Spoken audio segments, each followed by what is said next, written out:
साल इंडिया में लगभग 90,000 करोड़ की बिजली चोरी होती है। मतलब जितनी बिजली बिहार और झारखंड के लिए बनाई जाती है वो पूरी की पूरी हवा हो जाती है। लेकिन सवाल ये है, ये चोरी आखिर करता कौन है और इसका असली बिल कौन भर रहा है। अब थोड़ा पीछे चलते हैं। 1980 से 90 के बीच इंडिया में एक बहुत ही मशहूर जुगाड़ था, कटिया। सोचो, एक आदमी रात के अंधेरे में इलेक्ट्रिक पोल पे चढ़ गया, हाथ में एक खाली तार।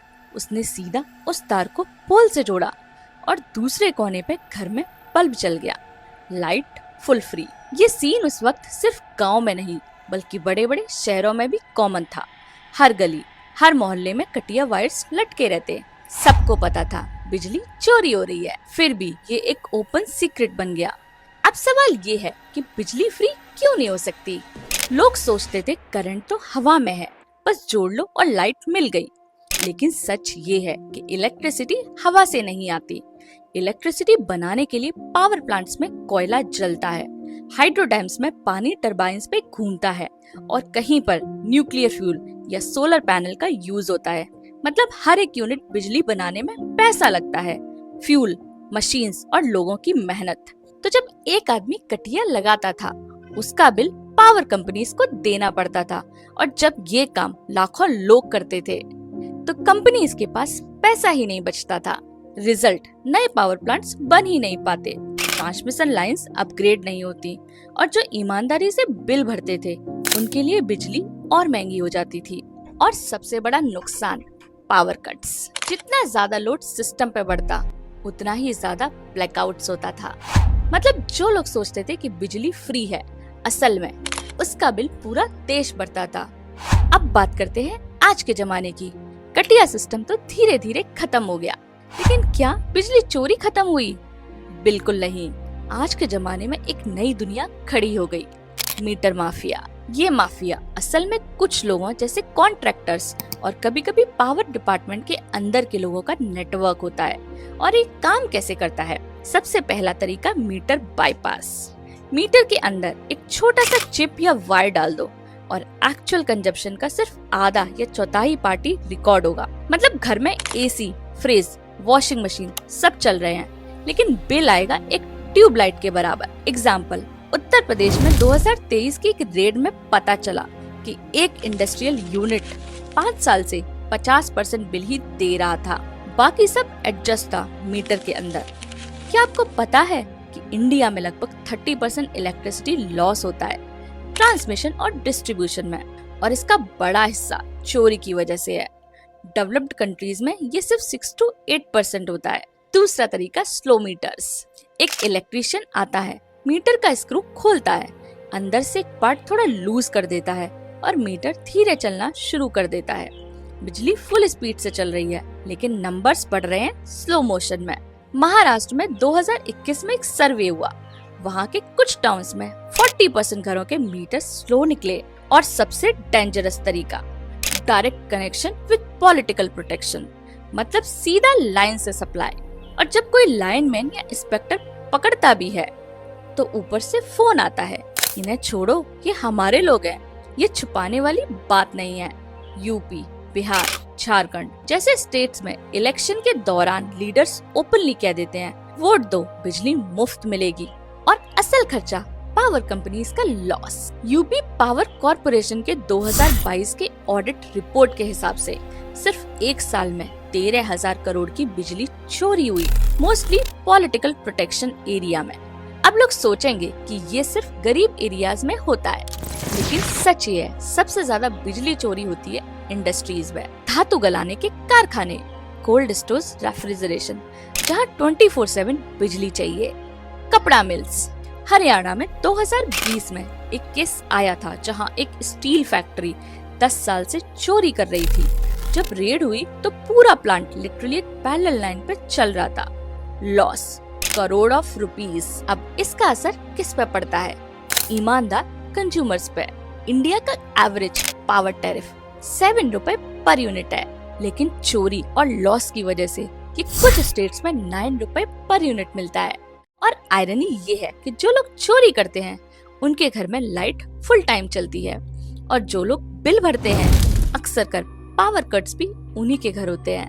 पावर कंपनीज लॉस में जाती हैं, वो सरकार से सब्सिडी मांगती हैं, सरकार टैक्स पेयर का पैसा देती है, मतलब बिल चोरी करने वाले का बिल आप और मैं भर रहे हैं अपने टैक्स से। एग्जाम्पल, पंजाब गवर्नमेंट हर साल 20,000 करोड़ से ज्यादा की सब्सिडी देती है फ्री पावर के लिए, जिसमें चोरी भी मिक्स होती है। मतलब चोरी सिर्फ एक गली का जुगाड़ नहीं, ये एक नेशनल फाइनेंशियल स्कैम बन चुका है। लेकिन एक और प्रॉब्लम है जिसके बारे में हम बात नहीं करते, बिजली की वेस्टेज। रूम से बाहर चले गए लेकिन लाइट ऑन, टीवी चल रहा है और कोई देख भी नहीं रहा, चार्जर सॉकेट में लगा है, फोन निकला हुआ है। ये सब हमें छोटी छोटी चीजें लगती हैं, लेकिन जब 140 करोड़ लोग ऐसा करते हैं तो इमेजिन कीजिए कितना पावर वेस्ट होता होगा। गवर्नमेंट की रिपोर्ट के हिसाब से इंडिया में लगभग 20 से 25% इलेक्ट्रिसिटी डोमेस्टिक वेस्ट होती है। इतनी बिजली से लाखों घरों को फ्री में पावर सप्लाई मिल सकती है। और याद रखो, बिजली सिर्फ एक स्विच नहीं, इसके पीछे कोयला, फ्यूल्स, मशीन्स, लोग और टैक्स भी लगता है। मतलब जब हम लाइट वेस्ट करते हैं, हम एनवायरनमेंट को पोल्यूट करते हैं, अपना पैसा बर्बाद करते हैं और किसी दूसरे घर का ब्लैकआउट और लंबा कर देते हैं। अब एक सवाल बनता है, यदि बिजली चोरी इतनी ही बड़ी प्रॉब्लम है तो इसका सोल्यूशन क्यों नहीं? अब हम यहाँ आते हैं स्मार्ट ग्रिड्स पे। स्मार्ट ग्रिड्स का मतलब है पुराने एनालॉग्स मीटर की जगह डिजिटल मीटर्स आएंगे जो रियल टाइम डेटा भेजेंगे पावर कंपनीज को। मतलब आप कितनी इलेक्ट्रिसिटी यूज कर रहे हो वो सर्वर पर लाइव रिकॉर्ड होगा। साउंड्स परफेक्ट, लेकिन कहानियाँ और इंटरेस्टिंग हो जाती है। स्मार्ट ग्रिड्स के सपोर्टर कहते हैं कि चोरी इम्पॉसिबल हो जाएगी क्योंकि डिजिटल मीटर्स को बाईपास करना मुश्किल होगा।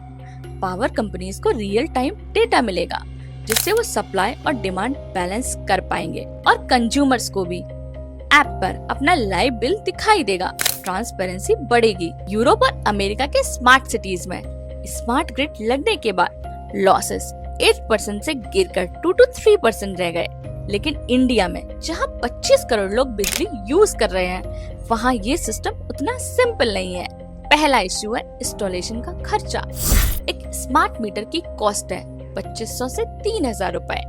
अगर इसको नेशन वाइड लगाना हो तो कॉस्ट होगा 1 लाख करोड़ से ज्यादा, और ये पैसा अल्टीमेटली आपके बिल या टैक्स से आएगा।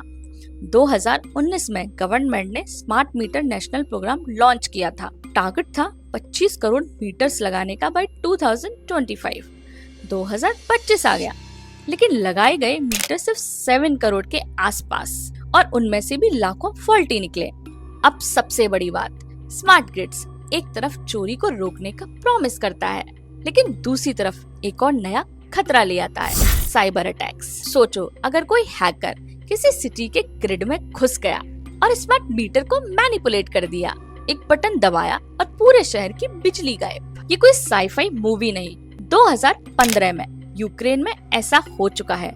रशियन हैकर्स ने पूरा पावर ग्रिड शट डाउन कर दिया था। इंडिया के पास अभी तक ऐसा साइबर डिफेंस सिस्टम नहीं है जो पूरे देश के स्मार्ट ग्रिड्स को सेफ बना सके। अब फिर वही पुरानी बात, जहां पैसा और कॉन्ट्रैक्ट्स होता है वही करप्शन भी आता है। स्मार्ट मीटर के कॉन्ट्रैक्ट्स करोड़ करोड़ के होते हैं। ऑलरेडी रिपोर्ट आई है, कुछ स्टेट्स में मीटर लगाए गए जो जल्दी खराब हो गए, लेकिन टेंडर पूरा पैसा ले गया। और जब आम आदमी का बिल स्मार्ट मीटर की वजह से डबल हो जाता है तो उसको समझाने वाला कोई नहीं होता। तो क्या स्मार्ट ग्रिड्स सच में इंडिया को बिजली चोरी से बचाएंगे, या फिर एक नया स्कैम बनने वाले हैं जहां मीटर माफिया की जगह डिजिटल माफिया आएंगे? आज तक का सिस्टम दिखाता है कि प्रॉब्लम टेक्नोलॉजी की नहीं, प्रॉब्लम है इंटेंशन की। वीडियो पसंद आया तो लाइक करना मत भूलिए। इस वीडियो को ज्यादा से ज्यादा लोगों तक शेयर करिए। चैनल को यदि सब्सक्राइब नहीं किया है तो सब्सक्राइब कीजिए। India decode with doctor Manali, क्योंकि यहाँ सच मिलता है नॉइस के पास।